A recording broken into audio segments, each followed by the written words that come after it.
அஜித்துடன் நடிக்க எப்பொழுதுமே ரெடி, ஓபனாக பேசிய KGF யாஷ். அஜித் தற்பொழுது அடுத்தடுத்த படங்களில் தொடர்ந்து நடித்து வருகிறார். முன்பெல்லாம் ஒரு படம் முடிந்த பிறகு அடுத்த படத்தின் அறிவிப்பை வெளியிடுவார்.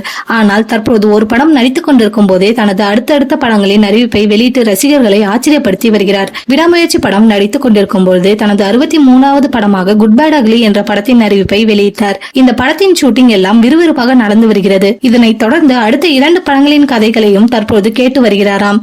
இதில் சிறுத்தை சிவாவுடன் ஒரு படத்தில் இணைய இருப்பதாக கூறப்படுகிறது. அதனைத் தொடர்ந்து KGF படத்தை எடுத்த பிரசாந்த் நீலுடன் ஒரு படத்தில் இணைய இருக்கிறார். இந்த படத்தை மிகப்பெரிய பட்ஜெட்டில் தெலுங்கு நிறுவனம் தயாரிக்க இருக்கிறதாம். இதற்கான ஆரம்ப கட்ட பணிகளும் நடந்து வருவதாக கூறப்படுகிறது. KGF படத்தை எடுத்த பிரசாந்த் நீல் இந்திய அளவில் முக்கியமான இயக்குநராக வலம் வருகிறார். இவர் தொடர்ந்து பிரபாசுடன் சலாம் படத்தில் கூட்டணி அமைத்திருந்தார். அடுத்து ஜூனியர் NTR உடன் ஒரு படத்தில் இணைய இருக்கிறார். அதனைத் தொடர்ந்து அஜித்துடன் கூட்டணி அமைக்க வாய்ப்பு இருப்பதாக செய்திகள் வெளியாகி வருகின்றன. இந்த படத்தில் அஜித்துடன் யாஷ் நடிக்க இருப்பதாக சொல்லப்படுகிறது. அவரிடம் இயக்குனர் பிரசாந்த் அஜித்துடன் நடிக்க ரெடியா என கேட்டுள்ளார். அதற்கு அஜித்துடன் நடிக்க எப்போதுமே ரெடி என கூறியுள்ளதாக சொல்லப்படுகிறது. இதனால் KGF யாஷ் அஜித்துடன் என்ட்ரி கொடுப்பார் என எதிர்பார்க்கலாம்.